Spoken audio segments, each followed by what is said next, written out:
We are ruled over by sociopaths. We are ruled over by people that are easily bought and sold. We are ruled over by people who are not serious. But when they do make statements as horrific as Michigan Republican Tim Walberg, if this doesn't convince you that we have to abolish all political parties and that we must remove all of these politicians from office, I don't know what can. All right. Because Michigan Republican Tim Walberg suggests instead of sending aid to Gaza, we should just drop a nuclear bomb. Say it with me, folks, especially to the people in the back. What could possibly go wrong? What could go wrong? And this is a politician. Now, of course, all politicians will say, well, I didn't mean it like this, and I didn't mean it like that, and blah, blah, blah, because they're full of hot air, because they are. They are not serious people. But here we go. A politician, a U.S. politician. For that. Yeah, it's Joe Biden's reason. We need to get humanitarian aid into Gaza. I don't think we should. I don't think any of our aid that goes to Israel to support our greatest ally, arguably maybe in the world, to defeat Hamas and Iran and Russia, and probably North Korea's in there and China too. Yeah, it's because Iran, Russia, North Korea, China, they're all there. They're all there. Everyone's there having a party. What they're doing is they're underground going, ooh, those allies, we're going to get them, like in a Saturday morning cartoon. People are, so all these people starving, all these people getting blown up, right? Explain it to me there, Mr. Tim Walberg. You know, if that was your family, how would you be reacting there, buddy? How would you react to some politician overseas is saying, well, you know, the occupation of Michigan State, it's quite tragic, but, you know, we shouldn't be sending those people aid. The city of Detroit? No. City of Flint? No. But, oh, wait. Our own politicians don't even aid our own cities at all. None of them whatsoever. Does Flint, Michigan have clean drinking water? No. And I know what some people will say. Well, like, oh, gee, kid, it's far more complicated than that. This dude is talking about not just being indifferent to people starving, indifferent to people hurting. Maybe in the world, to defeat Hamas and Iran and Russia, and probably North Korea's in there and China too, with them and helping Hamas. We shouldn't be spending a dime on humanitarian aid. It should be like Nagasaki and Hiroshima. Get it over quick. Oh, you heard him. You heard him. Get it over quick. It should be done like Hiroshima and Nagasaki. I visited Hiroshima. I was at the Peace Museum.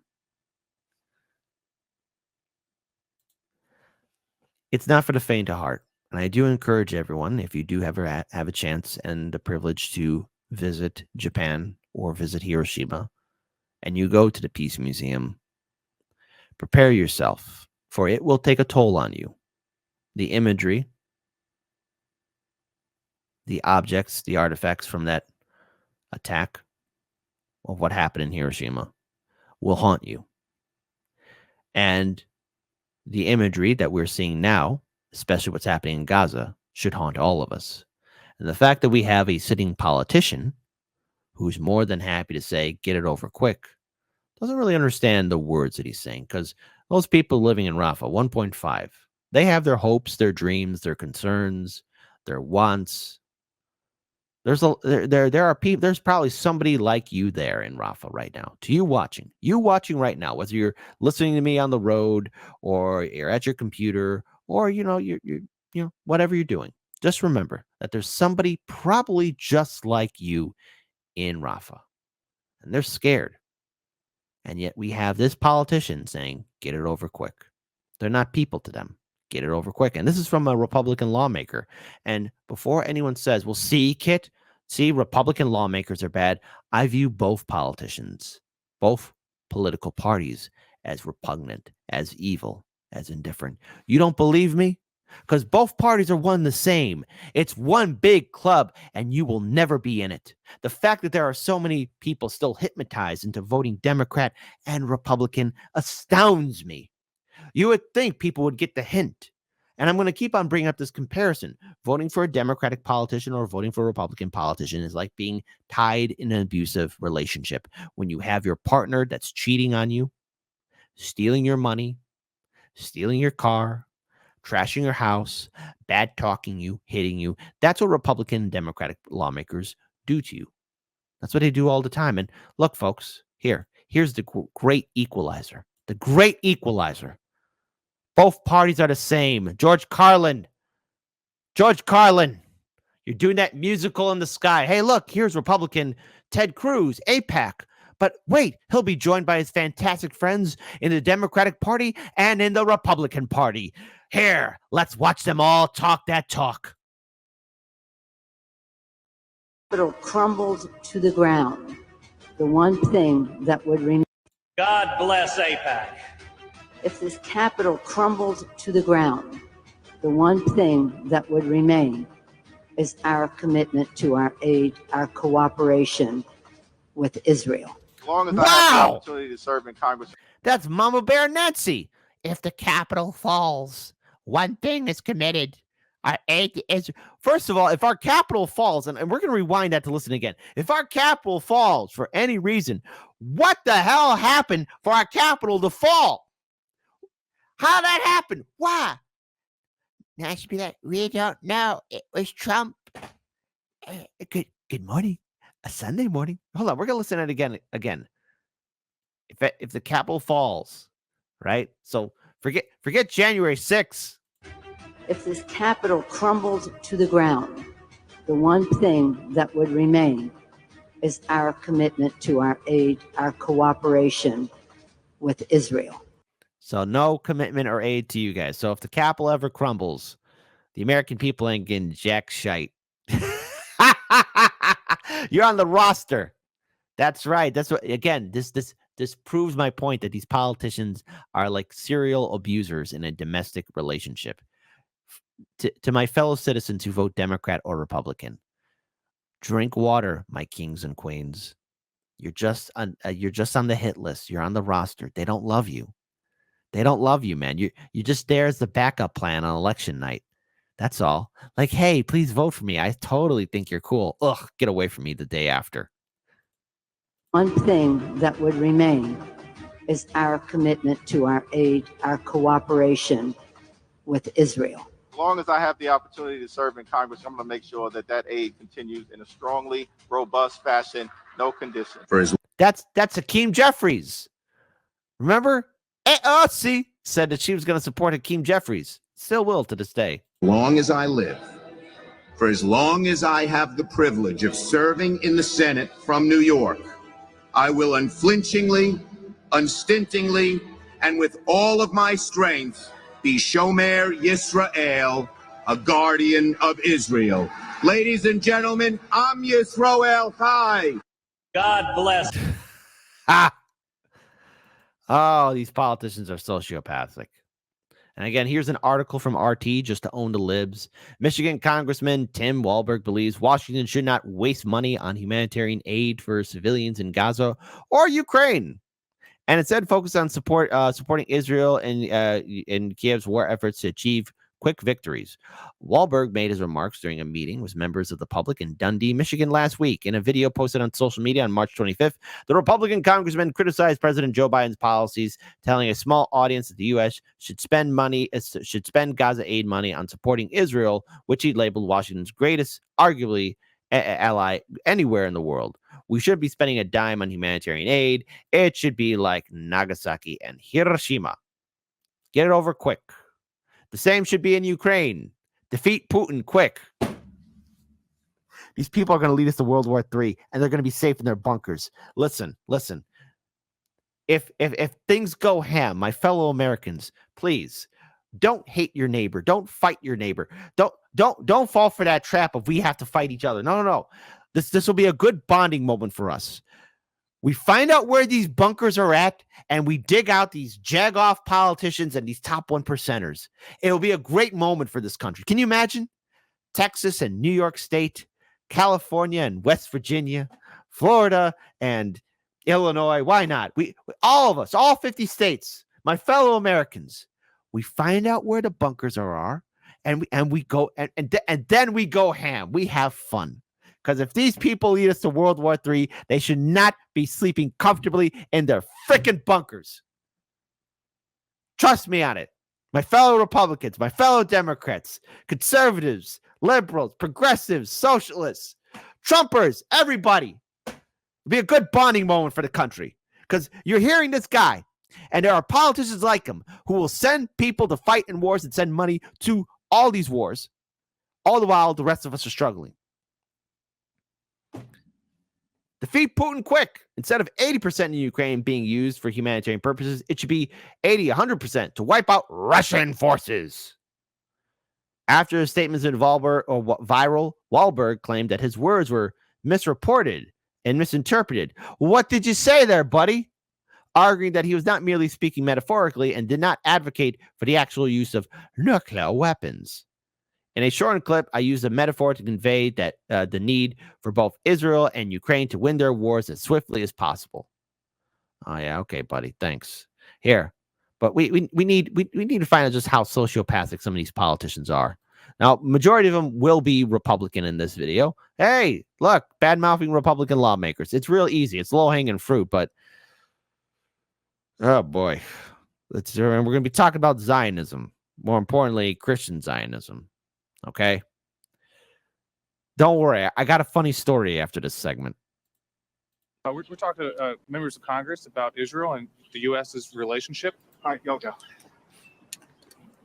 There are some biblical prophecies that say that control of Jerusalem by the Jews is important for the second coming of Christ. This entire matter is based upon faith of our Maker, of our Creator, but it's also faith of a chosen people. Can you ask why the Democrats using our law enforcement? Oh, Laura Boebert. I'll never look at her same after that infamous movie theater night. Hey, look, okay, Laura, tell us what we need to hear. But whatever you do, keep your hands to yourself. Would you like to see the Capitol Police? There's a new government in Israel. Can you talk a little bit about the importance of the U.S. relationship with Israel? There have been two nations created to glorify God, Israel and the United States of America. That's like a high school answer. Bless both. I will honor both. I will do all I can to stand and defend them. Thank you, Congresswoman. Take care.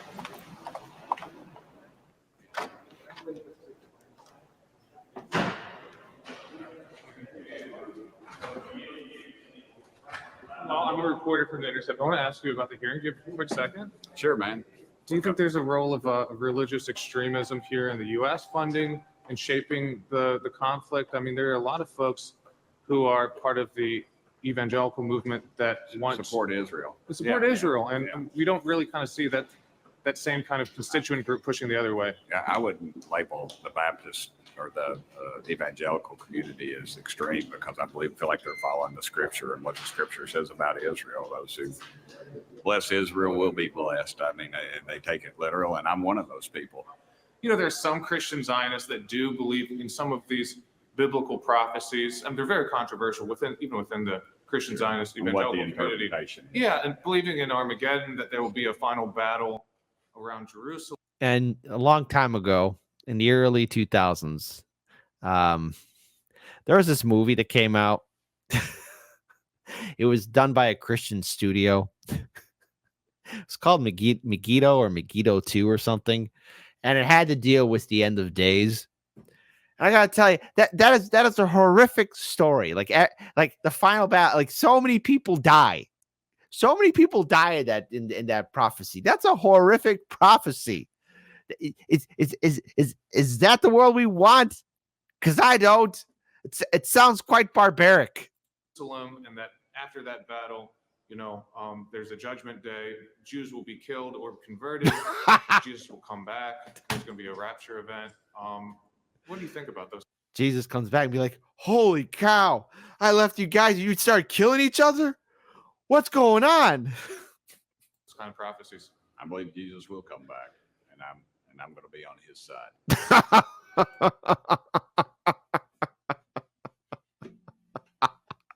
I am not a religious expert at all. I am not a theologian. I don't know anything about any organized religion at all. But I probably know people. Some tells me that good old JC himself would not want to be associated with any of these jagoff politicians, because I'm pretty sure that there is, an incident when, Jesus gave his 2 cents about what he thought about the bankers and those who had money,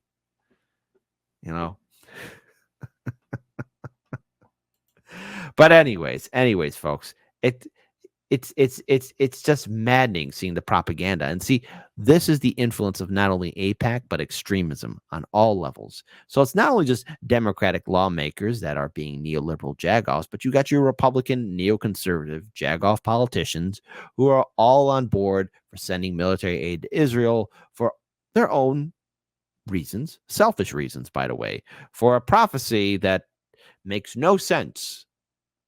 But hey, here's more propaganda. I'm a Jew. Of course I'm Zionist. Israel is my ancestral indigenous homeland. I'm also Muslim and a Zionist because Allah granted the land of Israel to the And yes, this is real. This is all real. I'm so sorry. Israelites in the Quran. I'm a Jew, so of course I feel safe in Israel, where my liberal democratic values are represented. I'm also Muslim and feel safe in Israel because Muslim women have equal rights and are represented in every position of leadership in Israel. I'm a Jew, so of course I fight anti-Semitism every day, and I become more publicly and proudly Jewish when other Jews are under attack. I'm also Muslim. So, of course, I fight Islamist fundamentalism every day, which has killed more Muslims in the Middle East than non-Muslims anywhere. I'm a Jew, so of course I feel connected to Jews in all their diversity: Sephardi, Mizrahi, Ashkenazi, Black, Brown, White passing, and converts. How come there's a lot of crackdowns happening in Israel right now? There's a lot of protests that people aren't really witnessing or seeing firsthand, or also before October 7th. Does anyone want to bring up the fact that there were many Israelis protesting and being assaulted by security forces because they were critical of Netanyahu and his government? Anyone want to bring that up?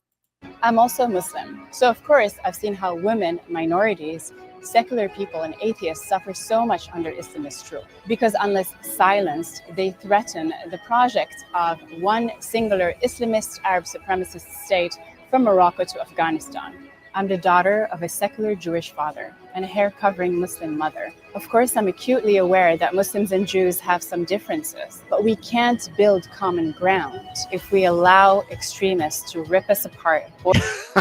So disregard the Zionist extremists, right? Because they're not bad. They're not bad at all, even though there's unchecked war crimes happening. And of course, you got politicians who are not only corrupt, but have their own extremism as well. The only reason why they want Israel to exist is so that old JC can come back. Boycott one another and take away every possibility for peace. I mean, can you imagine if my parents didn't talk to each other after a fight? At the end of the day... And she compared her parents fighting to what's happening on the ground in Gaza. I'm a human being, so I know that the dehumanization of Jews and Israelis does not help Palestinians. Palestinian freedom goes hand in hand with Jewish safety. So whatever it is, whatever you're concerned about, shut up and follow orders. So let your activism be constructive, not destructive. That means no protesting. Stop protesting. But we got to remember something else here too, because there are still hostages in Gaza.